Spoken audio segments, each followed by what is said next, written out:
নমস্কার, গুড্ডি ফ্যামিলি ব্লগে আপনাদের সকলকে স্বাগত জানাই। আমি তো হোম ডেলিভারিটা করছিলাম। সকালবেলা ভাতের তো অর্ডার আসছিল, রাত্রিরে রুটিরও অর্ডার আসছিল। তো আজকে একটু মানে বেশি রুটিরই অর্ডার এসছে, 60টা রুটির অর্ডার এসছে। রুটি করব, নিয়ে নিয়েছি আলু আর সোয়াবিনের তরকারি করব। রুটি আর আলু সোয়াবিনের তরকারি। এদিকে আমার আটাও মাখানো হয়ে গেছে, এই যে আমার আটা মাখানো হয়ে গেছে। আর এদিকে হচ্ছে তেল গরম হয়ে গেছে। আমি তেলের মধ্যে এবার তরকারিটা ছাড়বো। ফোড়নে দিয়ে দেবো তেজপাতা, একটা শুকনো লঙ্কা আর জিরে।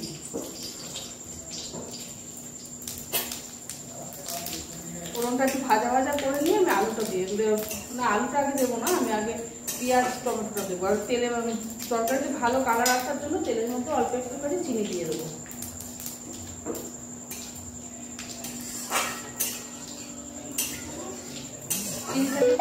গলিয়ে নিয়েছি। এবার আমি খানিকটা পেঁয়াজ বেটে দিয়েছি আর খানিকটা পেঁয়াজ আমি ভেজে দিচ্ছি। পেঁয়াজটা আমি দিয়ে দেবো তেলের মধ্যে। আর এই টমেটো তাই করেছি, খানিকটা বেটে দিয়েছি আর খানিকটা ভেজে দেবো।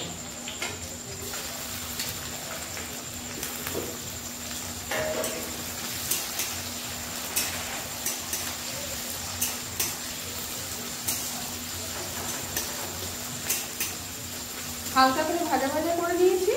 এবার কেটে রাখা আলুগুলো দিয়ে দেবো।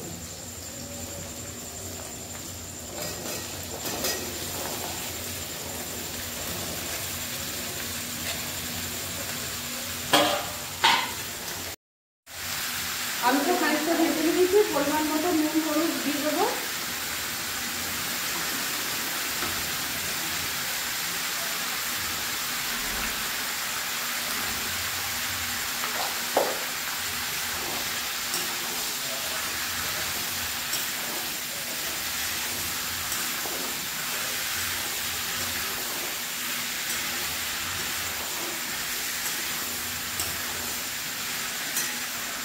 পরিমাণ মতো নুন হলুদ দেওয়ার পরে দিয়ে দেবো গুঁড়ো জিরে।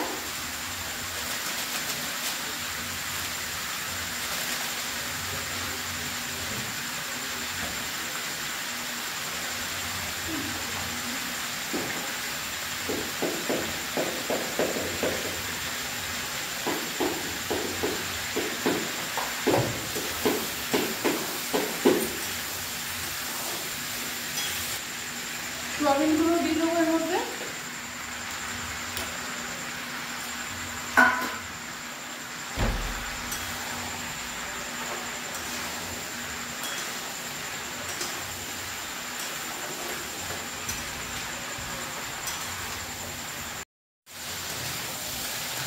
গুঁড়ো জিরেটা দিয়ে ভালো করে কষিয়ে নিয়েছি। এবার এর মধ্যে আছে হচ্ছে লঙ্কা, আদা, রসুন বাটা আর টমেটো বাটা আর পেঁয়াজ বাটাও আছে, দিয়ে দেবো।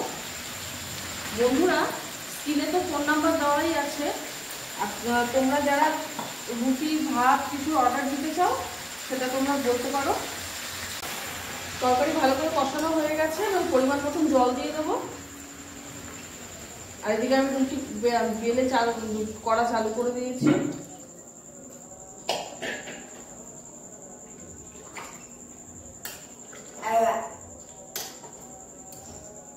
জল দিয়ে দিয়েছি আর এবার টকবক করে ফুটিয়ে নেবো। ফুটিয়ে আলু সেদ্ধ করে নেবো। তারপরে নামানোর আগে অল্প একটু গরম মশলা দেবো। এই যে তরকারি হয়ে গেছে আর এদিকে রুটি হচ্ছে।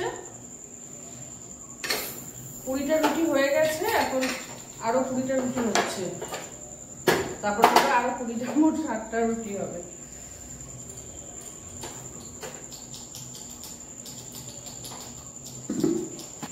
রুটি তরকারি সব প্যাকিং হয়ে গেছে, এবার নিয়ে যাবে আমার ছেলে। তাহলে ব্লগটা আজকে এখানেই শেষ করছি। আপনাদের যদি কোনো অর্ডার দেওয়ার থাকে তাহলে আপনারা স্ক্রিনে নাম্বার দেখে অর্ডার দিতে পারেন। রাত্রিরে রুটি, সবজি রুটি, সকালে ভাত তরকারি, যার যেরকম অর্ডার দেওয়ার সেরকম অর্ডার দিতে পারেন। দেখা হচ্ছে পরে আরেকটা ব্লগে। আপনারা দয়া করে চ্যানেলটা সাবস্ক্রাইব করে দেবেন। আর যারা ফেসবুক থেকে দেখছেন তারা দয়া করে একটু ফলো করে দেবেন। আপনারা ভালো থাকবেন, সুস্থ থাকবেন, দয়া করে আমাদের পাশে থেকে উৎসাহ দেবেন।